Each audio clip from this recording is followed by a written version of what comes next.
한매 글자 그대로 읽으면 어떻게 돼요? 도로 사온다 이 말이죠. 팔았던 걸 도로 사온다 이런 뜻인데, 그 표면상으로는 팔았던 물건을 도로 사오는 건데 실질적으로는 담보로 맡겼던 물건을 돈을 갚으면서 되찾아온다 이런 의미입니다. 의미가 한매의 의미가. 자, 예를 들면 이런 거예요.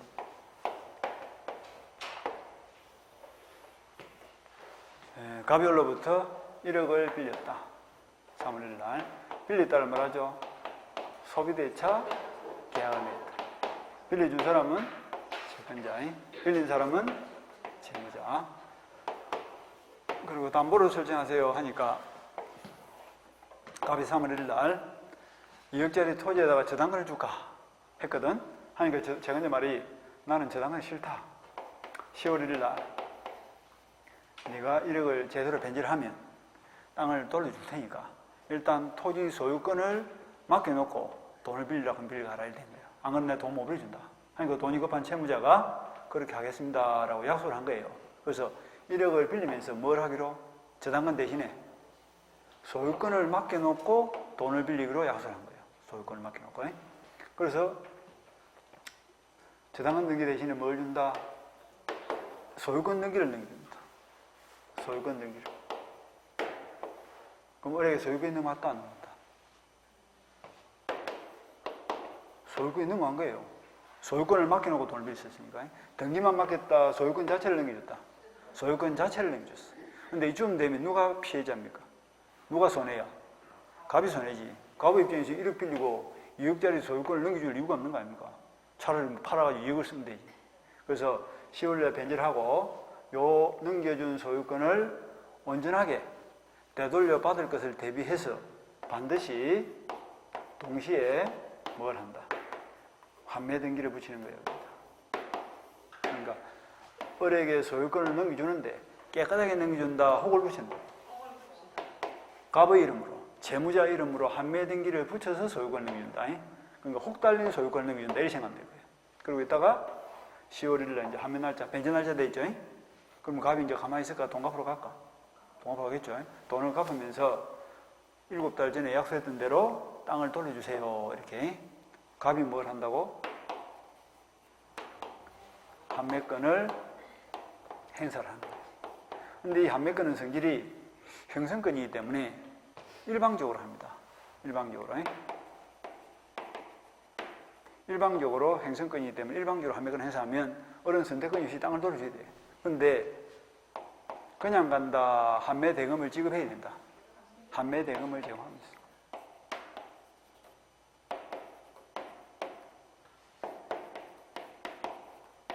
그럼 이 환매 대금은 뭐가 들어가느냐? 환매 대금은 1억이 뭐예요? 원금이죠. 예? 원금 갚아야 될 것이고. 그 다음에 비용을 주면 됩니다. 비용. 이 원금을 우리가 다른 말로는 매매 대금이다라고 합니다. 왜 그런 말이 나왔냐면 실제로는 소비대차 계약을 맺고 1억을 빌렸는데 형식은 뭘로 되어 있습니까? 매매 형식으로 소유권을 넘겨준 거예요. 그러니까 이 등기 원인은 지금 뭐로 되어 있다? 매매에 되어 있으니까 실제로는 1억을 빌리고 2억짜리 땅을 맡겼는데 형식상으로 어떻게 되어 있다? 1억을 받고 2억짜리 땅을 파는 걸로 지금 되어 있는 거예요. 그러니까 요 1억을 매매 대금이다 이렇게 표현하는 이유가 그렇습니다. 그 다음에 500만 원 같은 500만 원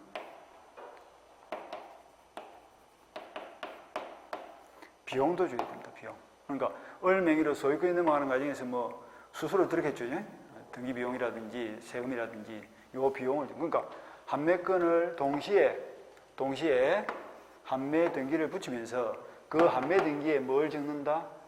장차 10월 1일 날 얼마를 주고 되돌려 받을 것을 미리 정하면서 금액도 미리 정해놓는 거예요. 그래서 1억 500을 제공하면 갑은 뭘 주기로? 땅을 돌려주기로 3월 1일 날 미리 약속을 하고 10월 1일 날 약속 지키는 날짜가 되면 1억 500을 제공하면서 환매권을 행사한다 이런 논리입니다. 자, 다시 봐. 갑이 1억을 빌리고 2억짜리 토지를 맡겼죠. 그리고 10월 1일 돈 갚을 날짜가 되었죠. 그러면 빈손으로 가, 돈 들고 와. 얼마를 들고 와? 매매 대금하고 비용을 들고 가는 거야. 그러니까 미리 정한다 했죠. 3월 1일 날 동시에 판매 등기를 하면서 그 판매 등기에 판매 대금이 기록이 되어 있겠죠. 1억 500 기록되어 있을 거 아니까. 그러면 기록된 그 1억 500을 제공을 하면서 판매권을 행사하는데 성질이 행사권이기 때문에 1억 500을 딱 제공하면 어른 그 돈을 받으면서 동시에 뭘 돌려야 된다? 등기수를 돌려줘야 된다. 땅을 돌려줘야 된다. 그게 판매권 행사예요. 근데 가만 보니까 이자를 줘야 안 줘요? 이자를 안 주는 거야. 갑은 7개월간 돈 1억을 사용했지만 이자를 안 줘. 을도 7개월간 토지를 사용했지만 토지 사용료인 가시를 준다 안 준다? 가시를 안 줘. 그래서 이 두 개는 뭐 된다? 상계된 걸로 봅니다. 그러니까 매매 대금하고 비용만 제공하면 돼. 과실 이자는 안 주고 안 받습니다. 을도 지금 3월일날 땅을 넘겨받아가지고 소유권 취득한 다음에 7달 동안 토지를 사용했을 거 아니야. 근데 토지 사용료를 준다 안 준다? 안 주는 대신에 을이 토지 사용료를 안 주는 대신에 갑도 돈 1억 사용료를 준다 안 준다? 안 준다 이런 뜻이야. 서로 사용료를 안 준다 이렇게 보시면 돼요. 등기만 딱 내고. 그리고 판매권은 그 성질이 재산권입니다. 1억 정도의 재산이 가져가지고 있죠.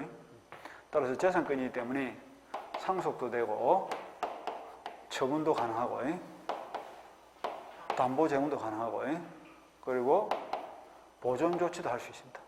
보존 조치란 것은 가등기나 뭐 가미를 할 수도 있다는 뜻이죠. 그게 판매권이에요. 그리고 판매권을 행사해서 10월 1일 날 다시 이제 소유권 등기를 매수인 명의로 가져오는 거예요. 매도인 명의로 가져오는 거예요. 그런데 이는 등기원이 뭐로 되어 있다? 판매로 되어 있다. 그러니까 등기부상으로 어떻게 되어 있는 거예요? 갑이 을에게 3월 1일 날 팔았던 토지를 10월 1일 날 뭘 하고 있다? 다시 돌려받는다, 사온다. 다시 사오는 걸로 되어 있는데 실제로는 뭐다? 1억을 빌리고 맡겨놨던 토지를 1억을 갚으면서 도로 되받아 오는 것이다. 그래서 형식은 매매인데 실제는 이게 무슨 역할을 한다? 담보적 역할을 하는 거야. 1억을 빌리고 담보로 맡겨놨던 토지를 1억을 갚으면서 도로 찾아온다. 이런 식이라니까. 그러니까 형식은 매매인데 실질은 뭐라고? 담보다. 담보는 담보인데 무슨 담보? 매매 형식의 담보죠. 그래서 이걸 뭐란다? 매도담보다 이렇게 표현합니다. 환매를 매도담보다. 그러니까 환매가 조금 어려운 부분이 뭐냐면 이 형식과 실질이 다르니까 괴리가 되어 있으니까 이게 좀 어려워요. 그래서 이걸 실질은 뭐예요? 원금인데도 뭐라고 표현한다? 매매대금 이렇게 표현하고 이런 식으로 하니까 좀 헷갈릴 뿐입니다. 이 사람이 매도인이냐 매수인이냐? 겉으로는 매수인이죠. 그런데 실제로는 매수인이냐 채권자야? 실제 채권자야. 이 사람은 행식은 매도인으로 되어 있지만 실제로는 뭐예요? 채무자예요, 채무자. 그러니까 채무자를 했다가 매도인을 했다가 막 사람이 막 이름이 왔다 갔다 하니까 이 사람이 헷갈린다고. 그러니까 기본 구조를 먼저 잡는 게 중요합니다.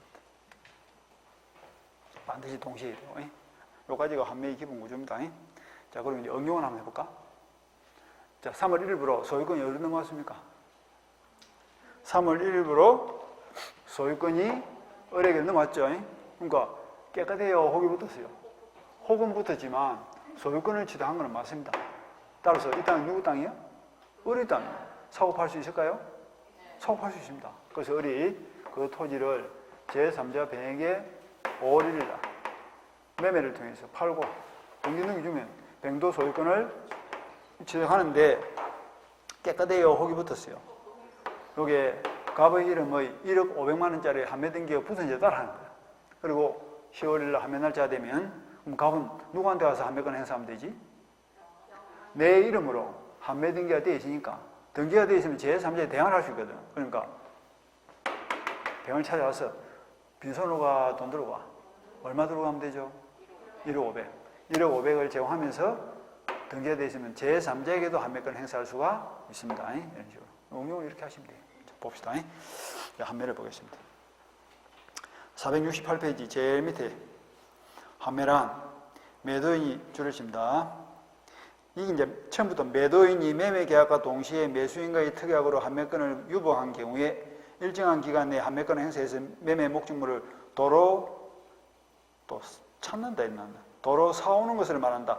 그러니까 매매를 출발했으면 도로 사온다 이라고 담보로 출발하면 찾는다 이렇게 일관되게 해줘야 되겠죠. 근데 이걸 이제 바꿔서 읽으면 어떻게 될까요? 매도인이야, 채무자야? 사실은 채무자예요. 채무자가 소비대차 계약을 맺으면서 동시에 채권자의 특약으로 판매권을 유보해서 소유권 등기를 맡겼다가 일정 기간이 얼마야? 아까 10월 1일이죠. 판매 기간이 되면 판매권 행사해서 그 목적물을 도로 찾아오는 것이다. 이렇게 읽으면 되겠죠. 그러니까 채권자를 뭐로? 매수인으로, 채무자를 매도인으로 이렇게 읽는 거예요. 그렇게 읽으십니다. 그런 것들이 조금 헷갈려, 사람이. 그래서 그 동안에 2번 봅시다. 넘어가서. 매매 목적물을 매도하면서 장차 다시 매수하여야 할 필요가 있는 경우에 이를 대비해서 이용되기도 하지만 줄을 칩니다. 둘째 줄. 판매는 보통 채권 담보의 기능을 가진 내리 되죠. 그 이제 매도 담보로서의 기능을 가진 내리 뜻입니다. 그래서 즉 채무자가 채권 담보의 목적으로 물건을 채권자에게 매도하고 채무 변제 시 그 물건을 채권자로부터 다시 매수하는 비진행 담보인 이른바 매도 담보는 판매의 행태로 행해진다. 그래서 이게 우리가 판매는 사실은 이 끝은 매매인데 실제로 뭐야? 담보적 역할을 하고 행식이 매매니까 담보 이름이 뭐가 됐다? 양도담보야, 매도담보야? 매도담보다 하는 거예요. 매도담보다. 양도담보는 그 등기만 맡기놓고 돈을 빌려 쓰는 거고 매도담보는 보다시피 소유권 자체를 맡기놓고 돈을 빌려 쓰는 거예요. 이 매도담보다. 그 밑에 줄 소비대차 채무를 담보하기 위해서 매매 행식을 빌린 부동산의 매도담보에 대해서는 가담법이 적용된다. 가담법이 적용된다는 말은 청산 절차를 거쳐서 이제 10월 1일 돈을 갚으면 땅을 대받아 오는 거고 만약에 1억 500을 제공하면서 값이 이제 한매 날짜가 됐는데 돈이 없어. 돈을 못 갚았죠. 못 갚으면 우리 이제 어떻게 해? 이제 소유권을 가져가는 거야. 가져갈 때 그냥 가져가 청산 절차를 가져가죠. 청산 절차를 거치고 청산 절차를 거치면 얼마 돌려주면 될까? 1억 500 제한 얼마를 돌려줘? 9,500만 원 돌려주면 되지. 그러니까 9,500만 원을 가백에 돌려주면서 자기 땅에 붙어있는 한매권을 지어버리면 되겠죠. 한매 등기를 지어버리면 내가 뭐야? 완전한 소유권을 가져갈 거 아닙니까? 그게 이제 가담법이 적용된다는 말이 청산 절차를 거치고 소유권을 가져간다 이런 뜻이에요. 한매권. 그 다음 내려서 한매권. 한매권 아까 성질이 청구권이다, 행사권이다. 행사권이죠. 행사권이니까 한매권 행사할 때 합의하여야 한다, 일방적으로 한다. 그래서 첫째 줄 한매권자의 일방적 의사표시에 의해서 한매 의무자로 하여금 소유권을 한매 대금과 상환하여 한매권자에게 인해해 줄 의무를 부담시키는 점에서는 행사권이다. 그 다음에 한매권은 아까 재산권이다 했죠. 재산권이가 뭘 할 수 있다? 상처담보가 된다고. 나중에 우리가 상처담보 이런 말을 들이대 상소, 처분, 담보 제공, 보존 조치를 다 할 수 있습니다. 재산권의 공통요소가 이거 아닙니까? 재산권 하면 상처 담보가 된다. 그리고 채권자 대의권도 행사할 수 있고 채권자 대의권도 된다. 재산권의 기본 구조죠. 그 다음 내려서 한매의 요건, 목적물, 동산, 부동산 따지지 않는다. 그리고 둘째 줄을 봅니다. 부동산인 경우에 목적물이 부동산인 경우에 매매 등기와 동시에 판매권을 유보 등기하면 제3자에 대해서 효력이 있다. 그러니까 여기서 이전 등기를 넘기면서 반드시 언제 동시에 판매 등기를 붙였죠. 그러면 나중에 소유자가 바뀌더라도 제3자에게도 뭘 한다? 판매권자가 판매권 행사해서 땅을 대받아갈 수 있다 이런 뜻이죠. 그 다음 한매특약 법정 박스 밑에 동안 1번 한매특약은 줄을 칩니다. 매매계약과 동시에 하여야 한다 줄 치고 이 동시란 말이 중요한 거예요.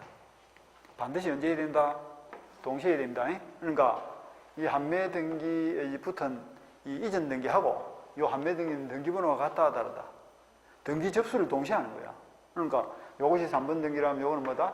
3의 1 부기등본으로 붙여가지고 주등기번호가 같다는 것은 등기 접수를 한꺼번에 한다 이 말이지.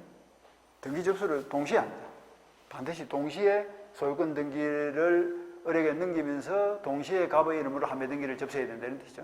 부기등기 형식으로. 그래서 동시에 해야 된다. 만약에 동시에 하지 않으면 이게 한매가 아닙니다. 재매매 예약으로 보는 거예요. 그 다음에 한매 동아리 2번 한매 특약은 매매 계약의 종된 계약이므로 줄치고 주는 뭐지?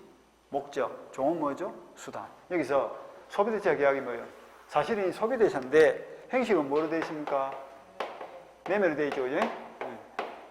소비대차 계약, 즉 매매 계약에서 뭐가 생겼다? 돈 받을 권리가 생겼어. 돈 받을 권리가 뭐예요? 피담식 거죠? 요거는 주된 계약이고 요거는 뭐예요? 요거는 담보니까. 담보는 항상 종 아닙니까? 돈 받는 수단이니까 종된 계약이다. 그래서 한매 등기는 종된 계약이다. 그래서 한매 특약은 매매 계약의 종된 계약이므로 매매 계약이 효력이 상실되면 한매 특약도 효력을 잃는다. 주가 죽으면 종도 따라진다. 자, 넘어가고. 그 다음에 동안의 3분 악을 봤죠, 그죠? 부동산 매매에서 한매 특약을 할 때는 줄을 쳐. 그 매매 등기와 동시에 한매권 유보 등기를 한다. 등기 접수를 따로 한다, 같이 한다. 등기 접수를 같이 하기 때문에 등기번호가 같다, 다르다.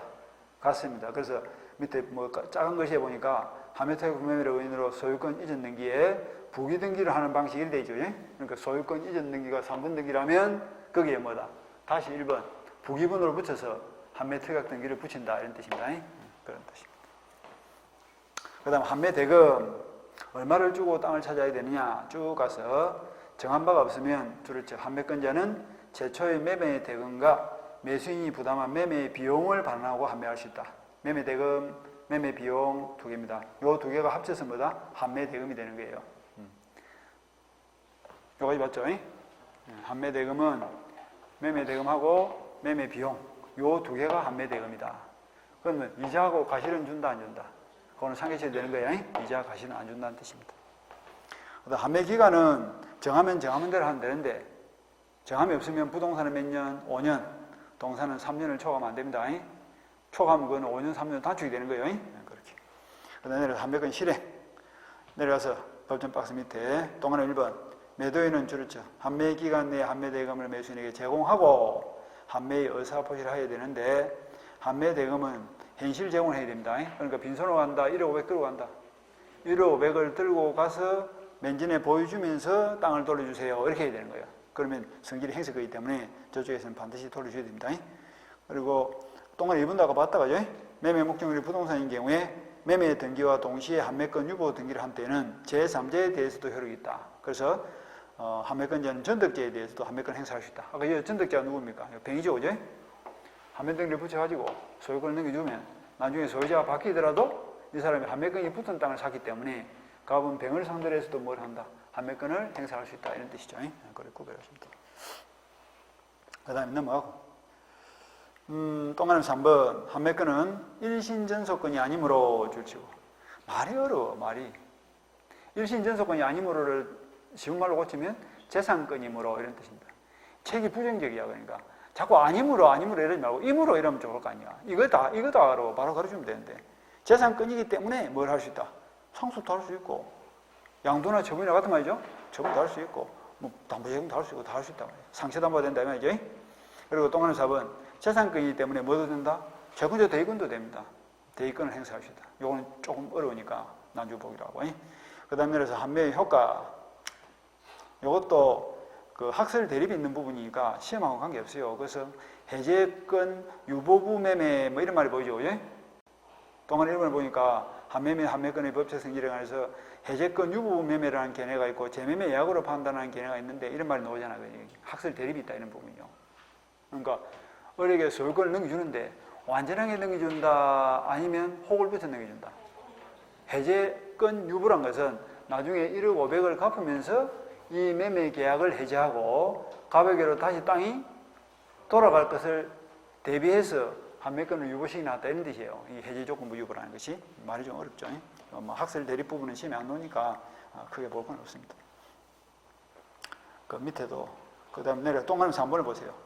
특별한 약정이 없으면 줄을 쳐.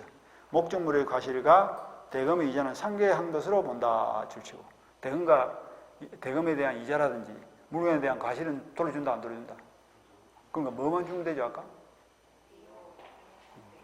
대금하고 비용만 주면 되는 거야. 비용 돌려줄 필요가 없다. 그거 챙기시고. 자 넘어가서 다른 거는 안 보겠습니다. 공유 지분의 한매도 지금 볼 필요 없고 교환도 안 봅니다. 자 넘어가서 474페이지를 봅니다. 474페이지 임대차가 나와 있죠. 임대차 보겠습니다. 임대차가 꼭 매년에 시험에 한 두 문제씩 또 나오죠. 그죠? 임대차가 주로 보면 이제 임차인의 권리에 대해서 많이 물어봐. 임차인의 권리하고 난주 대행하면 또 임차권의 양도 전대 하는 말이 나오거든. 그 뒤에 있는 부분이 중요한 거예요.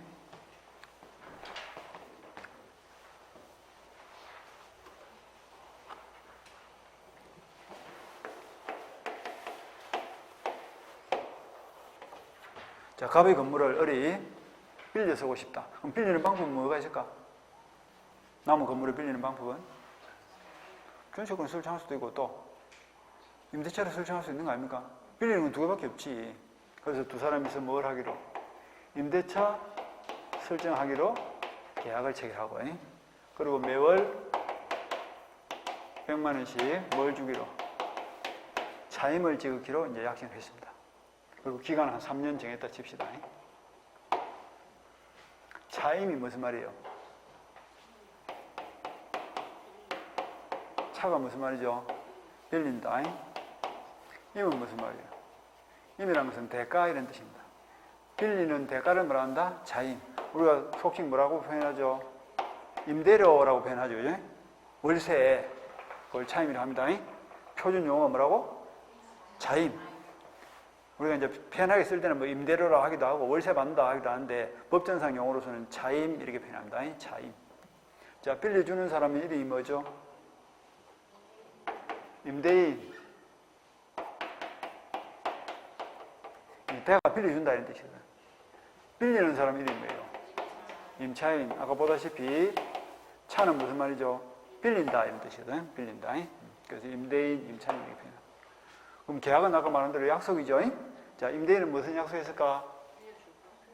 빌려줄 것을 약속했다고? 그걸 조금 다르게 표현하면 3년 기간 동안 내 건물을 사용, 수익하게 할 것을 약정하고, 임대인은 목적물을 사용, 수익하게 할 것을 약정하고, 임차인은 무슨 약속했을까? 차임을 지급할 것을 약정을 했다. 그죠? 따라서 이 계약도 가만 보니까 약정만으로 체결된다. 따라서 낙성이야, 요물이야? 낙성계약이죠. 낙성계약이고, 유상이야, 무상이야? 유상이죠. 빌리면 반드시 대가를 줘야 되는 거죠. 공짜는 없어. 유상입니다.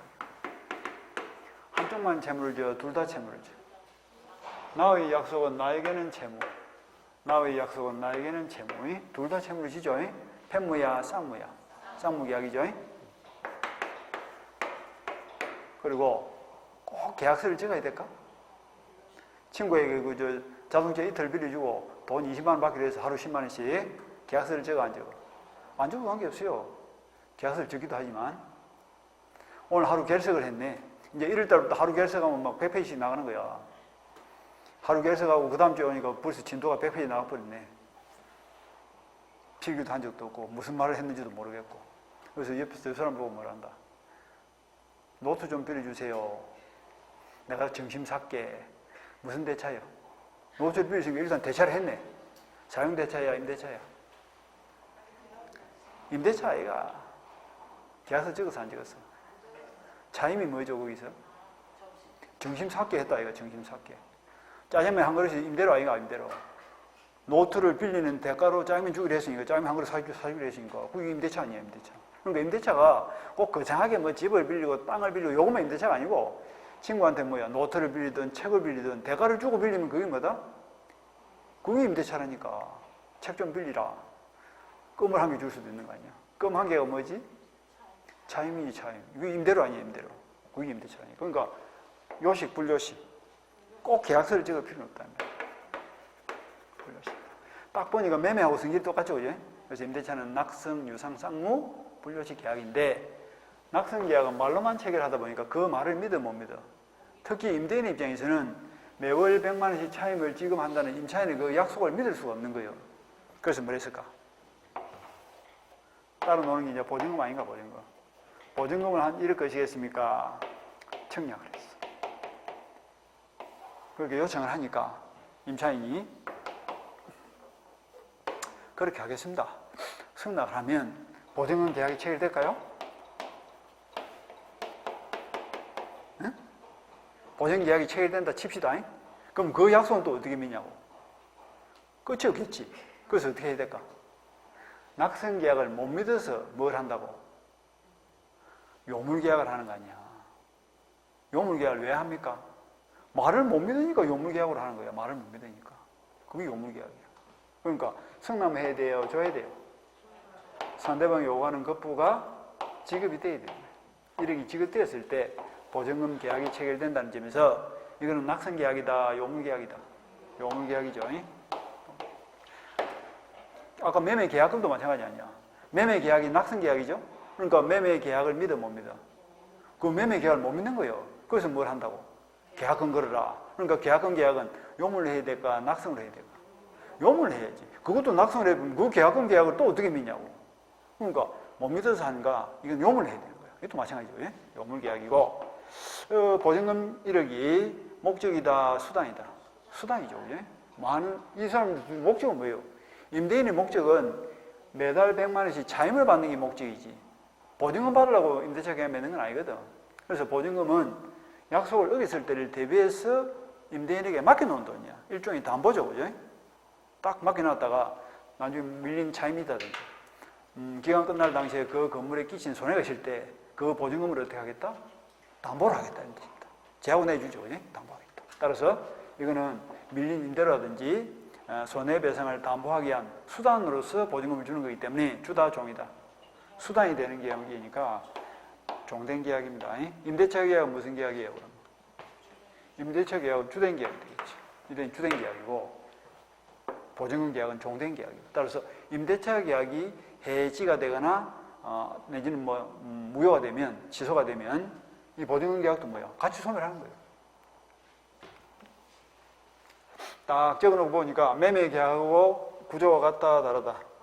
매매 계약하고 임대차 계약 구조가 똑같습니다. 두 개를 똑같이 잘 보시면 돼. 그런데 이제 차이점이 이거죠. 아까 매매 계약에서 계약금은 기능이 몇 개였죠? 3개였죠. 그런데 임대차에서의 보증금은 기능이 2개입니다. 그 첫 번째 기능이 담보적 기능입니다. 뭘 담보하냐? 전 손해를 담보한다. 그러니까 임차인이 그 건물에 끼친 모든 손해를 기간 끝나고 나갈 때 어떻게 한다? 1억 가지고 담보하겠단 말이죠. 제하고 내주겠다는 뜻이죠. 그 다음에 또 하나의 기능이 차임을 충당하는 기능도 있다. 차임 충당. 이게 무슨 말이냐면 임차인이 임대료를 이기 연체를 했다 칩시다. 이기 연체하면 이제 임대차가 끝날 수가 있는 거예요. 이때 임대인은 어떤 선택을 할 수 있냐? 그냥 깔끔하게 나가주세요. 해지를 선택할 수도 있고 또 조용히 보증금으로 충당할 수도 있다. 충당 기능이 그런 뜻이에요. 조용히 200만 원 제하고 나갈 때 뭐야? 9,800만 원 내주면 되겠죠? 차임을 충당하는 기능도 있고 또 적극적으로 임대인은 뭘 할 수도 있다. 200만 원 주세요라고 청구할 수도 있겠죠? 그러면 청구가 들어왔을 때 임차인은 보증금의 존재를 이유로 차임 지급을 거절할 수 있다 없다? 없어. 선택은 누가 한다? 임대인이 선택하는 거예요. 임대인이 셋중 한 개를 선택하면 임차인은 선택하는 대로 따라야 됩니다. 누가 잘못했으니까? 임차인 지가 잘못한 거 아니야. 그러니까 임대인이 200만 원 주세요 했을 때 임차인이 임대인 보고 내가 돈을 1억이나 맡겼는데 째째하고 200만 원 가지고 사람 괴롭히냐고 나갈 때 그냥 제하세요. 돼? 안 돼? 그거 안 돼. 그거는 임대인이 선택할 부분이야. 나갈 때 제하세요 이러면 임대인이 뭐라면 열받아고 나가라 이러면 어떡해? 그러면 나가야 돼. 3년 기간 끝날 것도 없이 채무불이익이니까. 그래서 선택은 이렇게 임대인이 할 수 있다.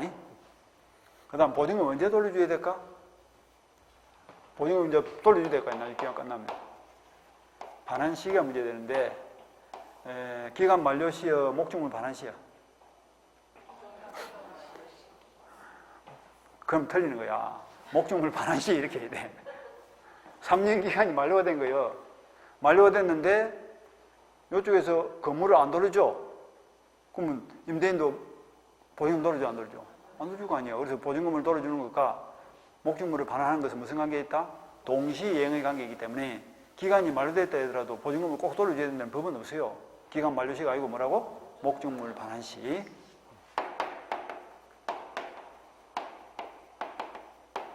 목적물 반환시에 보증금 돌려주면 됩니다. 그런데 기간이 끝났는데 임차인이 보증금 주세요 하니까 임대인이 뭐라 한다고? 입을 싹 닫고는 난 보증금 받은 적이 없는데 된 거예요. 그럼 소송이 붙어 안 붙어? 임차인이 임대하는데 보증금 반환 청구 소송할 거 아니에요. 그럼 소송을 접수받은 법원 입장에서는 한 사람은 보증금 안 받았다 하고 한 사람은 보증금 1억을 줬다 하는데 둘 중에 한 명이 분명히 거짓말하고 있는데 누가 거짓말하는지 알아 몰라? 판사는 모르잖아 지금. 그러면 누가 입증을 해야 될까? 줬다는 사람이 안 받았다는 사람이 임차인이 입증해야 돼, 임대인이 입증해야 돼. 임차인이 돈을 줬다는 사람이 입증해야 돼. 금전 채무에 대해서는 받았다 안 받았다 다툼이 생기면 누가 입증한다? 줬다는 사람이 입증해야 됩니다. 그럼 가만히 생각해 보세요. 안 받았다는 걸 어떻게 입증해? 안 받았다는 건 입증할 수 없잖아요. 줬다는 건 입증할 수 있죠. 예? 계좌 이체를 하거나 수표를 끊어주거나 했으면 그 줬다는 걸 입증하면 되는 거예요. 영수증을 제시하든지 이래가지고. 예? 친구끼리 돈 빌려주면서 차용증 받아 안 받아? 차용증 잘 안 받거든. 그거 이제 돈이 매덕 단위 넘어가면 이제 담보도 잡고 뭐 차용증도 받고 이렇게 하지만 한 500만 원, 1000만 원 이런 게 빌려주면서 차용증 써달라 하기가 조금 그렇잖아요. 친구 행제 할까 행제? 친구한테 1000만 원 빌려주면 좀 아깝네. 행제간에 돈 빌려주면서 그 동생한테 1000만 원 빌려주면서 동생 보고 쪽팔리고 차용증 적어라 이래 하나? 안 하지. 안 하지만 나중에 동생이 돈을 안 갚으면 어떡해? 받아야 될 거 아니야. 또 그렇네. 하여튼 반다 치고. 근데 동생은 빌린 적 없다 하고 형님 빌려줬다 하고 다툼이 생기면 누가 입증해야 돼? 빌려줬다는 형님이 입증해야지. 형님이 뭐 무통장 입금증을 내놓든지 아니면 요새는 또 이 컴퓨터로 계좌 이체를 하니까 계좌 이체 내역을 내놓든지 이렇게 해야 되거든요. 그러니까 이것도 마찬가지야.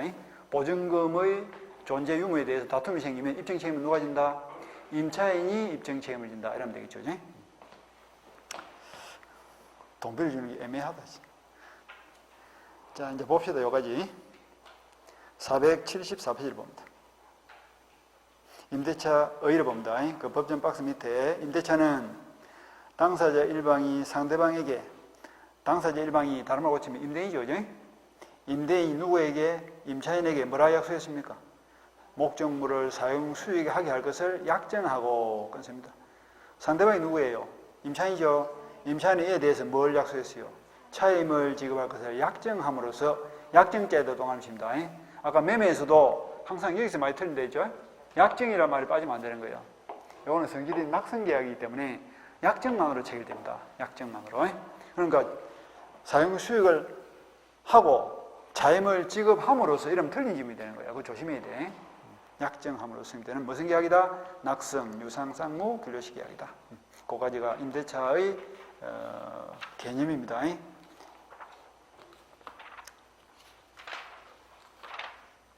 그 다음에 넘어가서 502페이지를 봅니다. 502페이지 쭉 넘어가면 보증금이 나올 거예요. 보증금 봅니다. 보증금. 민법상 임대차에서 권리금은 별로 안 중요합니다. 권리금은 저 뒤에 가면 상가임대차에서 중요한 거예요. 그건 특별법 할 때 보시면 되고, 오늘 보증금만 잡으시면 돼. 보증금. 자, 동아리 1번 봅니다. 보증금 개념이 나와 있죠. 보증금은 특히 건물 임대차에서 줄을 칩니다. 임차인이 부담하는 차임 기타 채무, 가령 목적물의 멸실, 훼손 등으로 인한 신한야익 인하입니다. 손해배상 채무를 담보하기 위하여, 가장 핵심 단어가 뭡니까? 담보하기 위하여입니다. 보증금의 역할이 뭐라고? 담보이다, 담보. 기능이 담보다 말이죠. 임차인 또는 제3자가 임대인에게 교부하는 금전이다. 금고. 여기까지 읽은 거예요. 그래서 보증금은 담보적 역할을 하니까 주다, 종이다. 종된 계약이다. 모든 손해를, 전 손해를 담보한다 이랬죠. 담보하기 위해서 맡겨놓은 돈이다. 이렇게 생각하면 돼. 그것이 보증금이다. 그런데 권리금 이런 거는 뭐 상가에서 문제가 되는 거니까 여기서는 안 봐도 관계없고요. 바로 내려가서 보증금 기억에 유치권 승인 여부 부정까지 줄을 딱 치고. 왜 부정될까요? 이거 우리 점주에 봤네. 보증금은 왜 유치권이 안 될까? 자, 거꾸로 유치권은 언제 되는 거예요? 어떨 때? 채권과 점유하고 있는 목적물 사이에 결련성이 있어야 돼, 없어야 돼? 있어야 되지. 근데 보증금은 결련성이 있어, 없어? 없지. 보증금은 임차인이 점유하고 있는 이 건물과 이 보증금 1억은 결연성이 없지. 보증금 1억은 맡기는 돈이지. 그 돈이 내가 점유하고 있는 그 건물에 수도꼭지나 인건비나 뭐 시멘트, 콘크리트로 스며들있는 비용이 아니기 때문에 유치권이 돼, 안 돼? 안 되지. 그러니까 기간이 끝나면 보증금 안 들어주면 나도 건물 안 들어주고 버티는데 그거는 유치권이다, 동시행 항변권이다. 동시행 항변권으로 버티는 거지 유치권으로 버티는 게 아니죠. 유치권은 안 된다. 개연성이 없으니까. 그래서 그 셋째 줄 보세요. 민법 320조 소정, 소위 그 건물에 관하여 생긴 채권이라고 할 수 없다. 관하여 생긴 채권이라고 할 수 없다. 이게 무슨 말이고? 개연성이 없다. 개연성이 무슨 말이에요? 습변지에 물이 스며들듯이 내가 점유하고 있는 그 물건에 내 돈 받을 권리가 스며들어 있어야 되는 거예요. 근데 이거는 그게 아니잖아. 맡기는 돈이니까. 그 다음에 동생관계와 부당이득 줄치고. 자, 기간이 끝났어. 그러면 임차인이 보증금 돌려주세요 이러면 임대인이 보증금 1억을 고스란히 돌려줄까? 돌려주기 전에 그 집을 한번 가볼까? 가보겠지. 가보니까 집이 깨끗해요? 엉망이에요? 엉망이야. 막 창문도 다 깨져 있고 말이지, 막 마룻바닥이 성한 데가 없고 막 낙서가 되어 있고 막 이렇단 말이지. 그럼 아파트 마룻바닥 고치는데도 돈이 1,000만 원 들 거 아니야. 그러면 보증금 내줘. 1,000만 원 제해. 1,000만 원 제하고 나머지 보증금을 돌려주는 것과 임차인이 건물을 돌려주는 것은 무슨 관계에 있다? 동시예형의 관계에 있다는 뜻입니다. 그런 뜻입니다. 그래서 종료 후 목적물 맹도 의무와 임대인의 차임 연체 차임 차임 또는 기타 손해배상금을 공제하고 남은 보증금을 반환하는 채무는 동시행관계에 있다. 이렇게 읽으면 되겠죠. 동시행관계에 있다. 그런데 동시행관계에 있기 때문에 기간이 끝났다 할지라도 보증금을 돌려주기 전까지는 임차인도 건물을 비워준다, 안 비워준다? 안 비워주고 계속 사용하더라도 이는 불법이다, 적법이다. 적법이기 때문에 손해배상 문제는 없습니다. 하지만 공짜로 그냥 살 수는 없으니까 3개월 동안 계속 살았다면 부당이득 반환 의무는 있지. 기간 끝났는데 보증금 안 돌리니까 내가 기간 끝났음에도 불구하고 그 아파트에 지금 3개월째 계속 살고 있는 거예요. 그럼 3개월째 임대료는 줘야 돼, 안 줘야 돼? 줘야지. 줘야지. 그게 부당이득이야. 그래서 둘째 줄, 그 밑에 줄, 불법 점유를 할 수 없기 때문에 손해배상 책임은 지지 아니한다. 다만 사용 수익을 인하여 실질적으로 얻은 이익이 있으면 부당이득으로서 반환해야 된다. 이렇게 이러면 되겠죠. 그 다음에 D가 입증 책임. 보증금을 줬다 안 줬다 다툼이 생긴 거예요. 그럼 입증을 누가 해야 될까? 임차인이 부담해야 되겠죠. 임대료를 줬다 안 줬다 다툼이 생겼다. 누가 부담해야 돼? 그것도 임차인이 부담하는 거야. 나는 매달 100만 원씩 받은 적이 없다. 임차인이 줬다. 다툼이 생기면 줬다는 사람이 입증이지. 그러니까 보증금도 차임의 지급도 다툼이 있으면 임차인이 입증한다. 그 다음에 넘어가고 반환 범위. 1억을 다 돌려줄까? 모든 손해를 제한 나머지를 돌려줄까? 모든 채무를 제한 나머지를 돌려주겠죠. 그래서 둘째 줄에 차임 및 기타 임차인의 채무를 담보하는 것이기 때문에 그 밑에 줄 반환될 때까지 특별한 사정이 없는 한 별도 의사표시 없이 보증금에서 그 임대료 미납된 부분이라든지 아니면 손해배상에 대해 당연히 공제되는 것이고, 그 밑에 줄을 한번 쳐볼까? 임대인은 임대차 보증금에서 그 피담보 채무를 공제한 나머지만을 임차인에게 반환할 의무를 진다. 그런데 위에 보니까 당연히 공제되는 것이다 이렇게 돼 있죠. 그죠? 그 말은 협의하에 공제하는 것이 아니라는 뜻입니다. 협의가 될까 안 될까? 임대인이 가보니까 막 창문도 깨지고 아까 마룻바닥도 엉망이 돼 있는데 임대인 생각에는 참 고치려고 하면 1,500 들게 생겼어. 그런데 임대인은 1,500 들게 생겼다 하는데 임차인은 뭐라 할까? 무슨 1,500이나 들어요? 그게 500만 원 하면 되겠구만. 다툼이 생길 수 있죠. 그럼 해결이 돼, 안 돼? 안 되니까 그냥 8,500만 원 주면 된다. 이거. 안 받으려면 어떻게? 법원에 공소하면 되겠지. 그럼 임차인은 불만이 있을 수도 있죠. 내가 볼 때 500만 원밖에 안 되는데 1,500이나 공개를 해버렸으니까 그럼 임차인이 어떻게 해야 돼? 임대인을 상대로 소송을 해야지. 9,500을 돌려달라고. 네? 아니 주주에서 8,500 줄라 하고 임차인은 9,500을 달라고 1,000만 원 갭이 생기잖아. 그럼 다툼이 있으면 누가? 답답한 사람이 소송해야 될 거 아니야. 임대인은 돈을 지고 있으니까 답답하지 않죠. 그죠? 공탁 딱 해놓고 나가야 될 거 아니야. 법원에 공탁하고 나가라. 그럼 나가야 될 거 아니야. 나가야 되는데 임차인은 불만이 있으면 소송해라 이거지. 그래서 합의가 안 되기 때문에 합의하에 아니면 당연히 공제되는 것이다.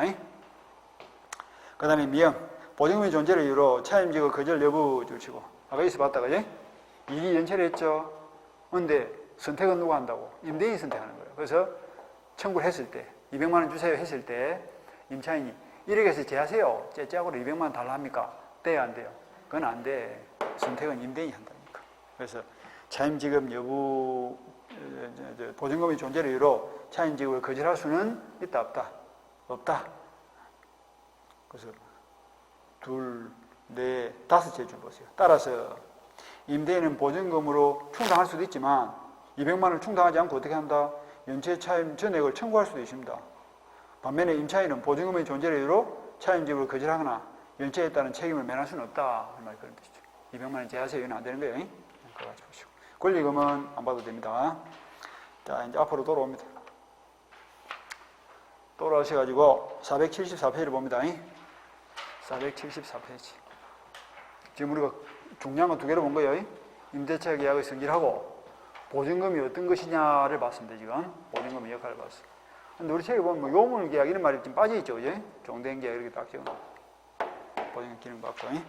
그 다음에 474페이지를 돌아왔어. 임대차의 특수성 돼 있는데 임대차는 물건입니까? 채권입니까? 고민하지 마라. 민법은 이분법 구조로 돼 있죠. 요거 아니면 저거예요. 물건 하면 채권이라니까. 민법은 재산권이 딱 물건 아니면 채권 둘 중에 한 개야. 그러니까 물건은 이미 우리가 알고 있잖아 지금. 물건 8개 이야기해볼까? 점유권, 소유권, 용의물권 3개, 담보물권 3개에서 8개 아니야. 여기 안 들어가면 뭐라고? 그냥 채권이다 이렇게 생각하면 쉽겠네. 그러니까 임대차는 그거 안 들어가니까 물건, 채권. 약한 권리, 강한 권리. 약한 권리. 약한 권리다 보니까 임차인이 피해를 입을 가능성이 높죠. 그래서 임차인 보호를 위해서 그걸 강하게 만들어주는 제도가 뭐지? 대항력이야, 대항력. 그럼 어떻게 하면 대항력이 생기냐? 이미 우리가 봤죠, 그죠, 이거는? 어떻게 하면 대항력이 생기죠? 제일 편한 거는 뭐예요? 등기지. 등기해버리면 즉시 대항력이 생겨. 그런데 임대인이 등기를 잘 해줘, 안 해줘? 안 해주니까 주택이나 상가 임대차의 경우에는 굳이 등기하지 않더라도 인도를 받고 주택은 전입신고, 상가는 사업자 등록을 신청하면 언제부터? 그 다음 날 오전 0시부터 대항력이 발생합니다. 그게 이제 우리가 알고 있는 보편적인 내용입니다. 자, 이제 봅시다. 대항력이 말하면 물건화되었다 이런 뜻이죠. 우리 물건을 첫날 본 거예요. 채권이지만 대항력을 갖추면 강한 권리로 바뀐다. 그래서 475페이지 넘어와서 니은 대항력이 인정되는 경우 A번 민법상의 대항력 줄치고 B번 특별법상의 대항력 줄치고 요 이제 차이를 구별하면 되죠. 자, A, B 공통점이 뭡니까? 등기입니다.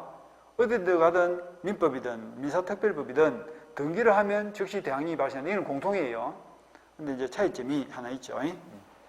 그래서 A번에 로마자 1번은 등기입니다. 반대 약정이 없으면 등기질재 협력을 청구할 수 있고, 그 다음에 둘째 줄 끝머리 부동산 임대차를 등기한 때에는 그때부터 제3자에 대해서 효력이 생긴다. 그러면 줄치면 되겠지. 제3자가 누굽니까?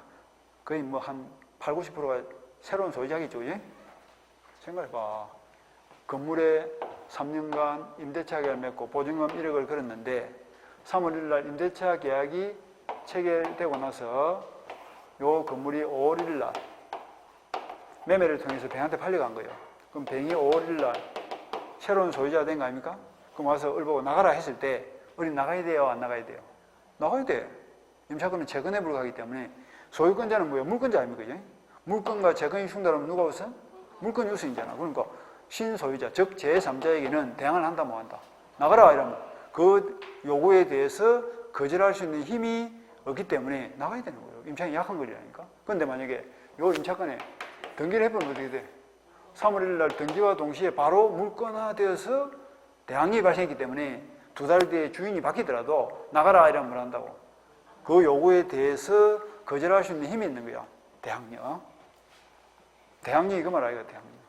제3자의 요구에 대해서 항의 무슨 말입니까? 거절하냐 거절. 거절을 할 수 있는 힘이 생겼다. 이게 대항력이거든. 거기 이제 등기를 하면 대항력이 생긴다. 거기 이제 로마자 1번이고 로마자 2번이 중요합니다. 이것도 우리 봤다 그죠? 로마자 2번 앞에다 주종관계 이렇게 적어. 주에 등기를 하면 그 효력이 어디도 미친다? 종에도 미친다. 이런 뜻이죠. 종에도 미친다. 이거는 무슨 소리냐면 이런 거예요.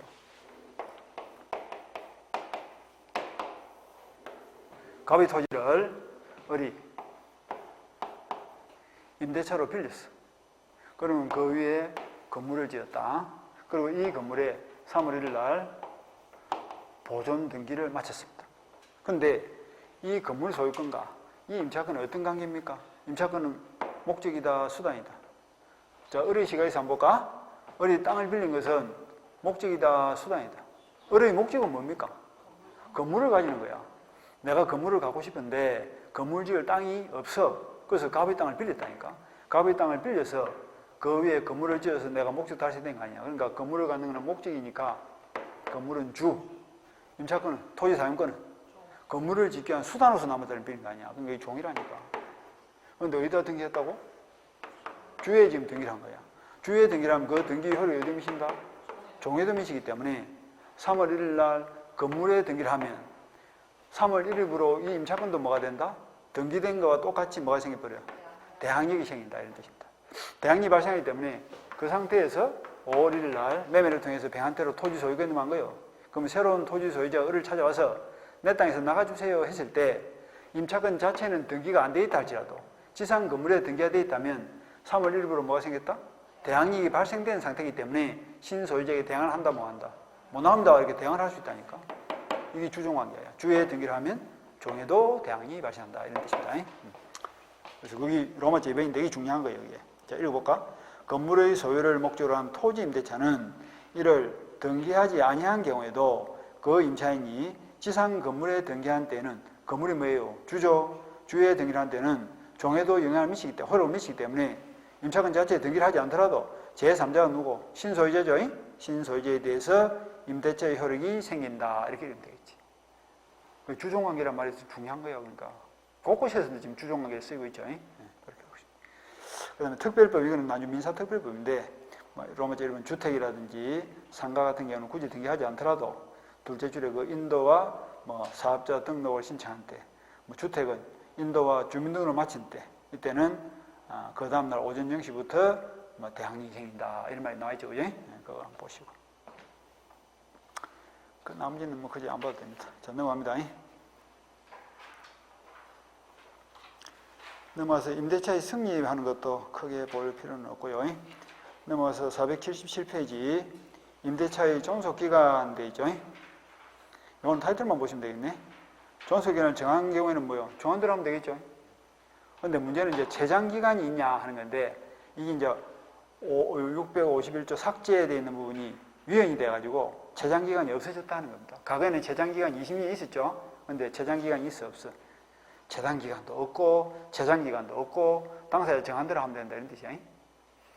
왜 이제 자꾸 이야기를 하냐면 전세건하고 비교를 하는 게 중요하다고. 전세건하고. 전세건은 제장기간이 몇 년입니까? 10년이었죠? 그런데 임대차는 제장기간이 있어 없어? 없다니까. 그 다음에 전세건은 제단기간이 있습니까? 제단기간. 있다면 토지는 얼마? 30년 이거 왜 넣어놓어? 그거 지상권인데. 토지는 얼마? 없어. 건물은 1년 이렇게 다 보이지. 지금 전세권 보고 있다. 전세권은 제단기간, 토지는 제단기간이 없으니까 언제든지 이통을 할 수 있고 건물은 제단기간 1년을 보장해야 된다 이랬잖아. 제장기간은 10년이고. 근데 임대차는 제단기간도 없고 제장기간도 없고 마음대로 정할 수 있다 이런 뜻이죠. 그럼 제단기간이 없으니까 기간 안 정하면 몇 년? 임대차에서 기간 안 정하면 무슨 연구야 또 자꾸 연구짓 할래. 기간을 안 정하면 기간이 없다 해야지. 제단기간이 없으니까. 제단기간이 없으니까 양당세는 뭐라? 언제든지 해통을 할 수 있다니까. 자, 다시 봐. 안 적어줘도 따라와야지. 전세권, 건물은 몇 년? 1년. 10년 하지 말고 제단기간 지금 보고 있다. 꼭 적어줘야 돼. 중요한 게 제단기간이 중요하다니까. 제장기간이 중요한 게 아니고. 제단기간이 무슨 말이고? 최소 보장기간 아니에요. 전세권은 토지는 없고 건물은 1년 했잖아. 그런데 임차권은 토지든 건물이든 둘 다 없는 거야. 제단기간이. 제단기간이 없으니까 임대차는 기간 안 정하면 얼마야? 그냥 기간이 없다니까. 기간이 없으니까 양당사는 언제든지 끝냅시다 이렇게 해통을 할 수 있지. 전세권 토지는 제단기간이 없으니까 언제든지 해통을 할 수 있죠. 근데 건물은 기간을 안 정하더라도 몇 년? 1년을 보장해 줘야 된다. 그러니까 건물이 항상 중요하다고 이야기했지. 그 다음 내려서 양가로 2번 법정갱신 봅니다. 요것도 난주 보면 전세건하고 자꾸 비교를 하는 거예요. 이제 임대차가 헷갈리는 것이 전세건하고 비슷하니까 이거 비교하는 게 중요한 거예요. 전세건도 저번에 법정 갱신이 있었죠. 요건이 어떻게 됐더라? 토지, 건물. 건물만 돼. 토지 전세건은 법정 갱신 제도가 없습니다. 건물 전세건 설정자가 기간 만료 전 6월에서 1월 사이에 아무 말이 없으면 자동적으로 갱신이 되는데, 다른 조건도 같은데 기간은 뭐야? 정함이 없고 1년을 보장한다. 이렇게 연습했다. 그지? 그거하고 이제 비교를 하면 되겠네. 그런데 민법상 임대차는 기간 만료 전이 아니고 뭐다? 기간 만료 후에요, 후. 그래서 법정 박스 밑에 동안 1번. 존속기간 만료 후에다 동안 치고, 존속기간 만료 후. 그 밑에 줄. 임대인이 상당한 기간 내에 이 일을 하지 않으면 전 임대차와 같은 조건으로 다시 임대차 한 것으로 본다. 이렇게 읽으면 되겠죠. 그렇게 읽으시면 돼요.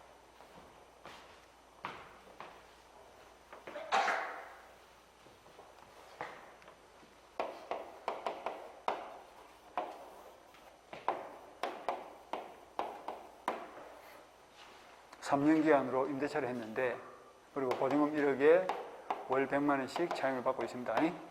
요렇게 되어 있는 상태예요. 근데 기간이 만료되기 전이야, 후야? 후. 기간 만료 후. 매달에서 매달이 있어요, 없어요? 없어. 그냥 상당기간이에요, 상당기간. 이 상당기간이라는 것은 사건이 벌어지면 담당 판사가 판단한 문제니까 우리가 신경을 써야 될 부분은 아닙니다. 상당기간 누가? 빌려준 임대인이 아무 말이 없다. 가만히 있는 거예요. 이쟁이 없이 침묵하고 있단 말이에요. 그러면 기간이 딱 넘어간과 동시에 전과 똑같은 조건의 새로운 임대차가 개시가 된다. 이게 법정 개시입니다. 전세건은 뭐였지? 건물 전세건 설정자가 기간 만료 전이야, 후야? 기간 만료 전, 매달에서 매달, 6월에서 1월, 요 기간 사이에 아무 말이 없으면 자동적으로 갱신된다 있죠? 근데 임대차는 기간 만료 후 상당한 기간 내에 아무 말이 없으면 자동적으로 갱신이 된다. 구조가 좀 다르죠? 전인지 후인지 그런 것들 잡고. 그런 거면 좀 조심하면 됩니다. 자, 넘어갔어. 양가로 3번. 존속기간을 정하지 않은 경우. 아까 임대차는 재단기간이 있어요, 없어요? 재단기간이 없어. 토지든 건물 없으니까 기간을 안 정하면 기간이 없어. 기간이 없으니까 뭐예요? 양당사자는 언제든지 끝냅시다. 해지 통보를 할 수 있고, 언제든지 해지 통보를 할 수 있고, 그 해지 효력이 언제 발생하느냐? 이거는 누가 해지 통보를 했는가에 따라서 좀 달라집니다. 그래서 부동산의 경우에 임대인이 해지 통보를 하면 6개월. 임차인이 해지 통보를 하면 한 달. 목적물이 동산일 때는 5일. 그래서 나중에 우리가 6.15 이렇게 이야기할 거예요. 그거 알고 있습니다. 그게 635조죠. 자, 법전을 바로 보겠습니다. 법전 보니까 1항 임대차 기간에 약정이 없는 때는 당사자는 언제든지 해지 통보를 할 수 있다.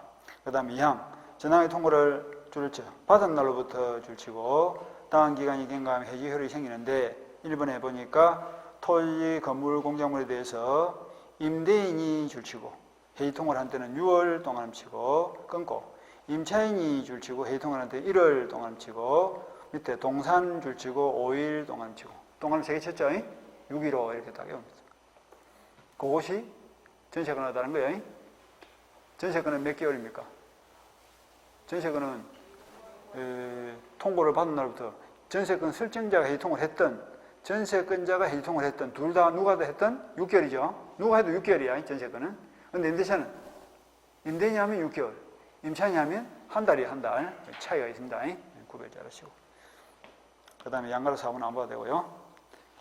그 다음에 479페이지로 넘어와서 임대인의 의무가 나와 있네. 이 부분은 조금 쉬었다 하겠습니다. 쉬었다 합시다.